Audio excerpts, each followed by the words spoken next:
Hello, this is Warpath 1985 speaking today's video/review. I shall be discussing the G.I. Joe 25th Anniversary General Hawk, or G.I. Joe Hawk in this case. Now, this figure is very interesting since it is mostly based off of the version 2 figure of General Hawk, or just Hawk, where he had much more, well, more or less best to describe it, he was a general at that point. Beforehand, he was a colonel, and now he's a old general. Of course, I'll be showing off all the versions here. I'm discussing the character, etc., as usual. Now, General Hawk is very unique as it has both... well, best to describe it, he's basically very opportunistic in the G.I. Joe Marvel comics. He's usually portrayed as very...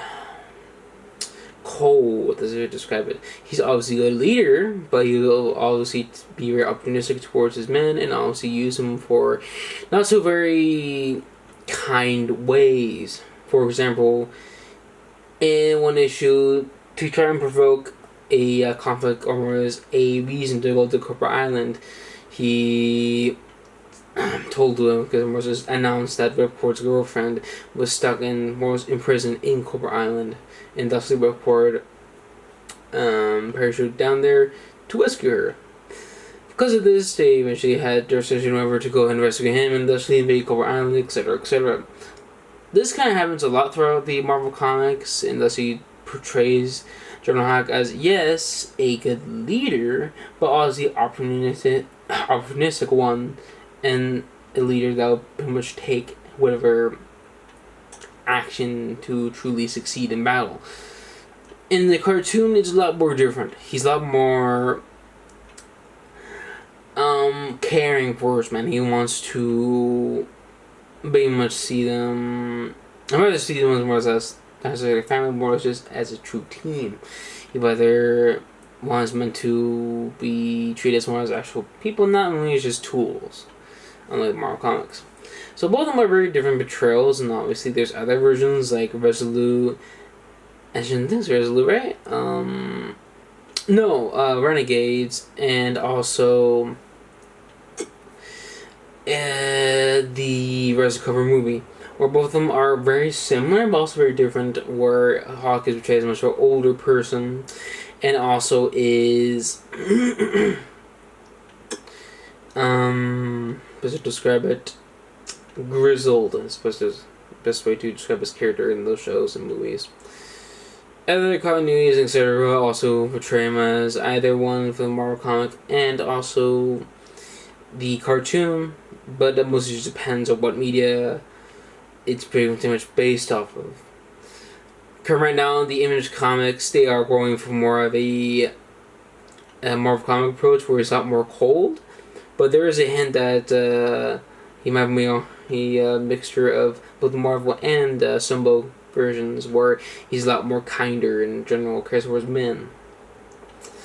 And if you're curious, what I mean by that, he was originally Colonel. Well, the version 1 figure was Colonel Hawk, and the version 2 figure, which is what this figure, the 20th anniversary is based off of, is General Hawk.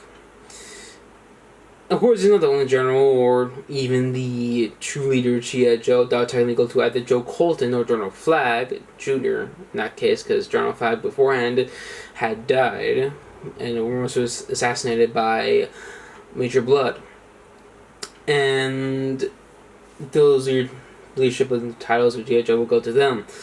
Or in other cases, Animal Ledger or Admiral Keelhaul, because they also have much higher ranks. Because you don't know, General Hawk is, I believe, a brigadier general, which is a 1-star general. Correct me if I want, or probably just a correction here. If not, I'll probably just I guess announce that I got correct either way.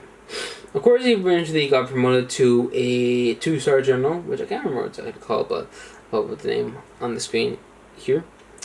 And also, this would just continue on for the rest of the series. Sometimes you call General Abernathy, other times called General Hawk, and also Joe Hawk in this case, and also believe it was like Clayton Hawk Abernathy, I believe. Because sometimes they will actually incorporate it into the name as like, oh, this is your nickname, whatever.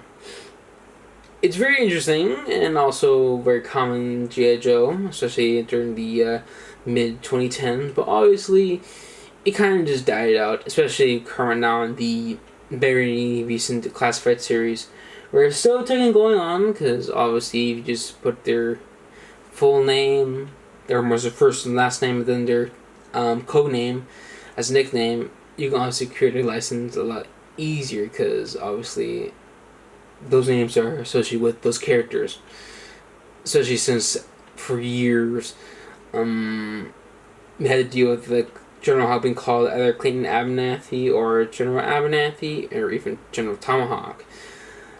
But other than that, in this case, he's G.I. Joe Hawk because he was released during that weird time before the General Hawk Abernathy was kind of popularized for G.I. Joe characters like General Hawk.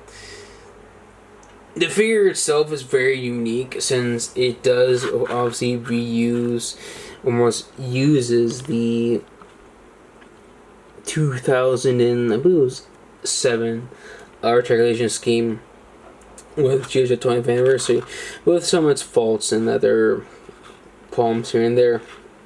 He does come with some accessories, but obviously very little, which is compared to other figures.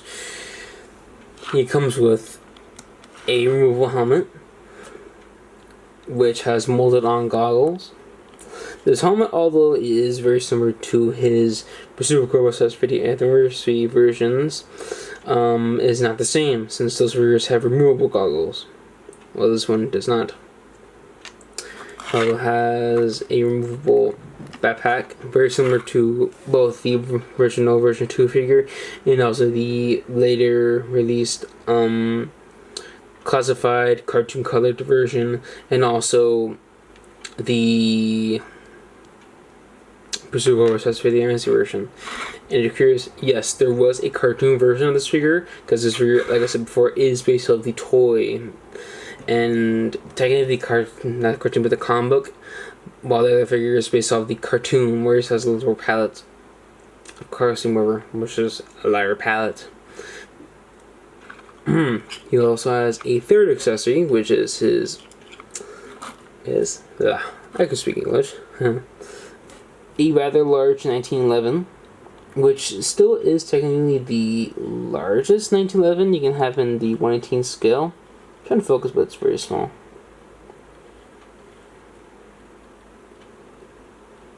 Come on. There you go. Yeah, it's very small. And this was reused several times in the toy line for various figures.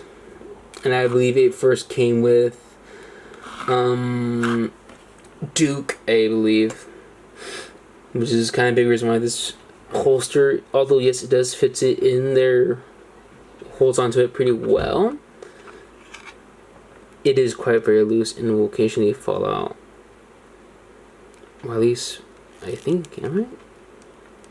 No, it's not doing it. Well, it does. The fourth and final accessory I'll be mentioning, even though there is technically more on this figure, I'll get that later, is the base plate, where it has his name, or his code name, G.I. Joe Hawk, and the standard 20th anniversary version 2 base plate, where it has the 2 figure pegs. So that's very interesting. So Dooming has a couple more accessories. He does have a removable belt and a holster. I believe it is removable on this little peg or tab here.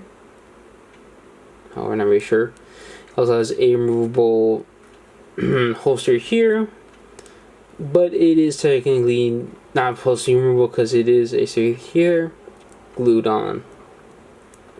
Other details like him having all his military badges, more or less his called ribbons? I can't remember what it was called. But yeah, also have details here, his name, Abernathy, the stars. He also has some gray hair. which does get carried on to other figures, especially with the classified version, which is kind of weirdly based off of the 25th anniversary figure, where it has a lot more streamlined helmet and general figure design. The articulation itself is once again based off of the 2007 body mold, technically. However, it does use a 2008 type where it has a universal waist joint, if I was to describe it.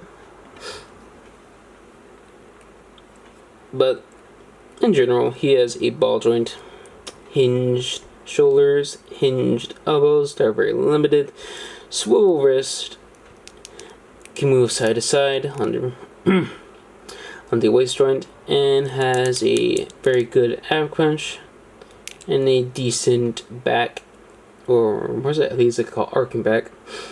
Has a very good kick, a okay back kick,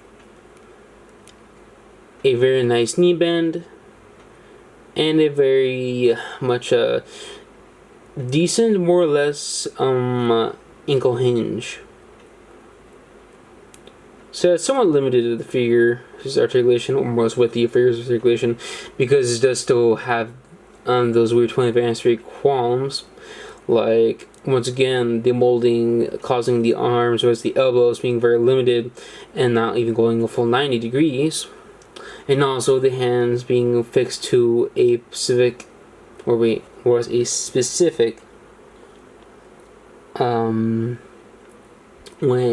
where can hold on to certain accessories, in this case his pistol.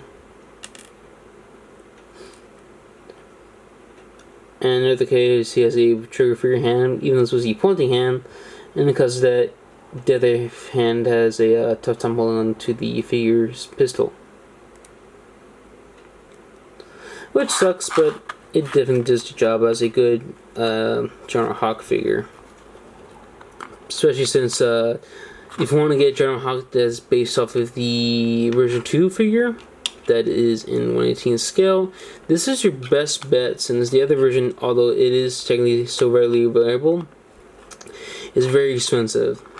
I'm mostly just talking about the one from the 5-pack. That was based on the cartoon. I'll do some comparisons with other figures, such as his fellow 82 figures, most characters, because, of course, Colonel Hawk, which came out back in 1982 with the MMS. That being Sergeant Stalker, which is Stalker, and also Sergeant Grunt, or more or less Grunt. Both these figures obviously look and also scale up pretty well with this figure, even though it is a lot older, and thus he has those weird scaling / issues that figure Toyland had, but they do look pretty good with Colonel Hawk. And with a real 1986 figure, a 1986 Iceberg, and also the 20th anniversary 2-pack version of Beachhead, or Sergeant Beachhead. And I don't believe Iceberg is technically a sergeant, he might be a specialist, I believe, from his file card, I believe, if I recall correctly. But other than that, they do look pretty good with their fellow 1986 leader, General Hawk. And this is G.I. Joe Hawk because of weird copyright shenanigans. Of course, I do recommend this figure since it is still readily available. However, it's getting a lot more expensive, especially since the way to describe it is that the majority of the General Hawks are available on the aftermarket are either from Rise of Cobra or Pursuit of Cobra. 25th anniversary, however, is a lot harder to get because a lot of people want to get 25th anniversary version because of it being a really, really good looking General Hawk. Because as you can tell, it is very, very nice looking. However, people either avoid the 5-pack version because not only just because it's more or less a lot harder to get because it comes in a 5-pack, it also is a lot harder to get because almost not as hard to get as much as is undesirable because it is very, very light and it's very much a very let's describe it. Has a much more lighter palette and doesn't really fit with other figures, especially with your fellow A6 figures. Where although yes, you have sci-fi and also technically Lifeline, with much more lighter colors, they still don't really fit with that version of General Hawk, because again he's with the cartoon, and the cartoon has a much larger palette than any figures. Thusly, he doesn't really fit with any figures other than the figures that are based on the cartoon. Which is why a lot of people want to get this version of General Hawk, because it's a really good adaptation and also a good figure. Because although yes, it's very limited articulation, you can still get him to various victory poses and also commanding and other poses that just accentuate his commanding officer stature over. But other than that, that's all for this review. Like, comment, and subscribe, and I'll hopefully see you next time.